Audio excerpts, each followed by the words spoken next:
আসসালামু আলাইকুম, আমি রেড শপ থেকে রিজভি বলছি। এটা হচ্ছে আমাদের লগ ইন পেজটা। এখান থেকে আমি লগ ইন করবো, এরপর আমার স্টোরে ঢুকবো। এটা হচ্ছে আমাদের ড্যাশবোর্ডের ভিউ, ড্যাশবোর্ডের হোম পেজটা। এখানে আমরা কিছু শর্টকাট দিয়েছি, এখান থেকে আপনি শর্টকাটগুলো ইউজ করতে পারবেন। তো প্রথমে আমরা প্রোডাক্ট অ্যাড করাটা দেখাবো। এখানে ক্লিক করার পর এরপর আমি নিউ প্রোডাক্টের জন্য অ্যাড প্রোডাক্টে ক্লিক করব। এরপর প্রোডাক্টের নাম দিব।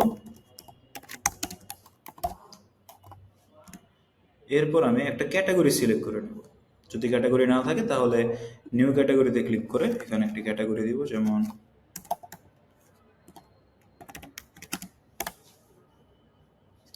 এখন নিউ ক্যাটাগরিতে দিয়ে ক্যাটাগরি সিলেক্ট করে নেব। এটা হচ্ছে ডেসক্রিপশন অপশন। এখান থেকে আপনি আপনার ডেসক্রিপশনগুলো অ্যাড করে নিতে পারবেন। আপনার কী কী এটার ভিতরে আছে স্পেসিফিক দিতে পারবেন। এরপর এখানে হচ্ছে প্রোডাক্ট অ্যাড করার অপশন, এই প্রোডাক্টের ইমেজ অ্যাড করার অপশন। এখান থেকে আমার যেহেতু দুটো ইমেজ আছে, আমি দুটো ইমেজ অ্যাড করে নিলাম। এরপর আমার প্রাইস দিব।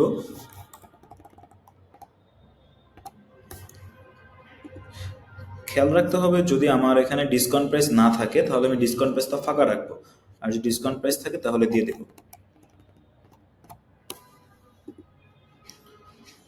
এরপর এখানে হচ্ছে আমার প্রোডাক্টের কোয়ান্টিটি, এখানে প্রোডাক্টের এসকিউ আইডি। যদি এসকিউ আইডি না থাকে তাহলে অটো জেনারেট হয়ে যাবে।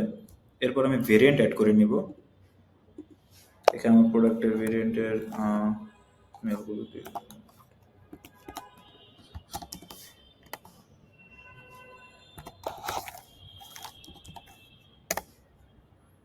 এটা হচ্ছে কালার।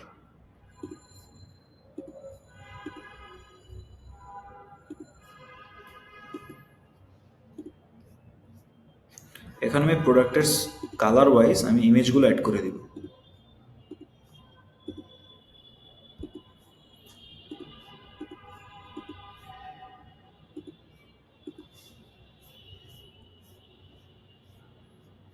এখন আমি এটা সেভ দিয়ে দেব। এভাবে আমার প্রোডাক্টটা সেভ হয়ে গিয়েছে। এখানে আমার প্রোডাক্টটা অ্যাড হয়েছে, এটা আমি এখন আমার ওয়েবসাইটে দেখব। এই যে আমার প্রোডাক্টটি অ্যাড হয়ে গিয়েছে। এখন আমি কালার ওয়াইজ আমি প্রোডাক্টের পিকচার দেখতে পারবো।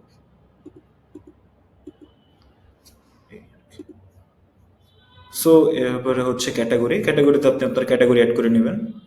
এরপর হচ্ছে ওয়্যার হাউস।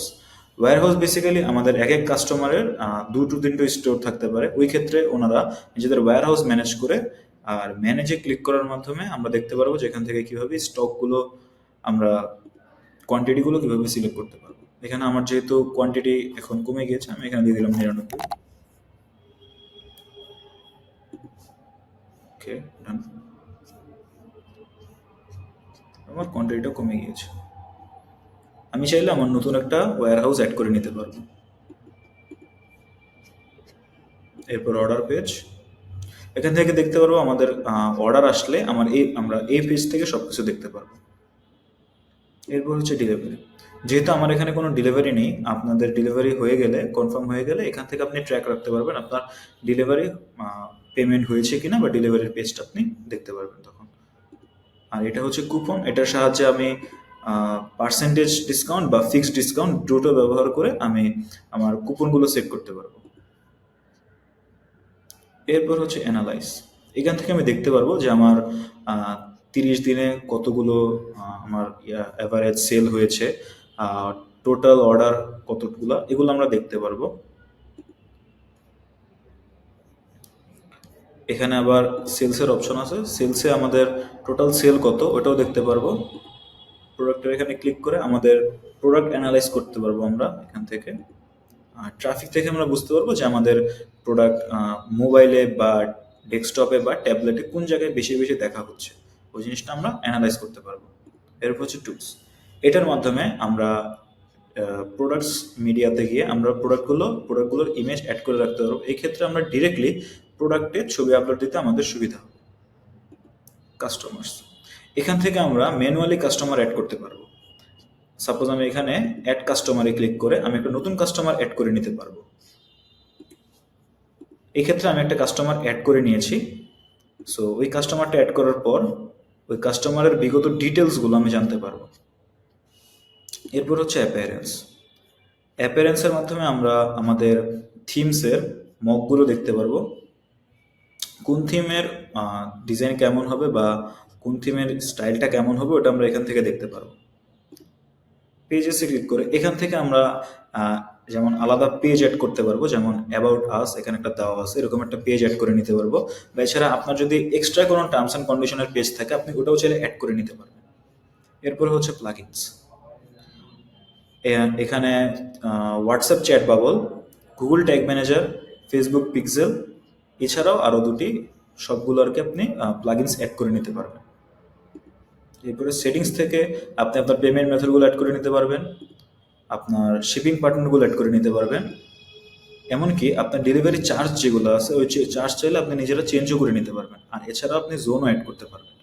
সাপোজ আমার এখানে এতগুলো আছে, সো আমি ডিফল্ট চেঞ্জ করে নিতে চাচ্ছি। সো এখানে ক্লিক করে চেঞ্জ যদি অল দিই তাহলে সবগুলো একসাথে চেঞ্জ হবে, আর যদি এডিট চেঞ্জ দিই তাহলে শুধু যে কোনো একটা স্পেসিফিক, এটা আমি চাইলে এখন চেঞ্জ করে দিতে পারবো। কনফার্ম। ওকে। এরপরে হচ্ছে চেক আউট বক্স। কাস্টমাররা প্রোডাক্ট পারচেস করার সময় যখন এখানে আসবে তখন তারা প্রোডাক্টের নেম আর এগুলো দিতে হবে, যেগুলা আপনি চাইলে নতুন একটা অ্যাড করে নিতে পারবেন। অ্যাড ইনপুট বক্সে ক্লিক করে এখান থেকে অ্যাড করে নিতে পারবেন আরেকটা চেক আউট বক্সের জন্য। এরপর হচ্ছে স্টাফ অ্যাকাউন্ট। এটা বেসিক্যালি আমরা একটা কোম্পানিতে 2 থেকে 3 জন মেম্বার হতে পারে, যেমন কেউ থাকে স্টাফ, কেউ থাকে ম্যানেজার। আপনি চাইলে স্পেসিফিক আপনি অ্যাডমিনের রোলটা প্লে করলে বাকি 2টা রোল আপনি ভাগ করে দিতে পারবেন, যেমন ম্যানেজারের স্টাফের জন্য। ওই ক্ষেত্রে এখানে আমরা কিছু জিনিস রাখছি যেগুলোর কারণে আপনি এগুলো ম্যানেজ করতে পারবেন। এরপর হচ্ছে স্টোর ইনফরমেশন। এরপর হচ্ছে ডোমেন। এখান থেকে ডোমেন আপনার না থাকলে আমাদের ওয়েতে আপনি ডোমেন পারচেস করতে পারবেন। এরপর হচ্ছে এসইও। এরপর হচ্ছে প্রেফারেন্স। আপনি চাইলে এখান থেকে কোয়ান্টিটি অফ করে নিতে পারবেন, প্রাইস রেঞ্জ অ্যাড করে নিতে পারবেন। এরপর এসএসএল কমার্স ওয়েবসাইটের ওয়েব ফুটার হিসেবে অ্যাড করে নিতে পারবেন। ওটিপি ভেরিয়েশন অ্যাড করতে পারবেন, এর মাধ্যমে আপনার কাস্টমার একটা ওটিপি পাবে যেটা আপনি ট্র্যাক করতে পারবেন। এরপর আপনি এখানে চাইলে আপনার সাপোর্ট অ্যান্ড সোশ্যাল এগুলো অ্যাড করে নিতে পারবেন। পলিসিস। সো এই তো এখানে হচ্ছে আমাদের ড্যাশবোর্ডের একটা পুরো ডেমো ভিডিও।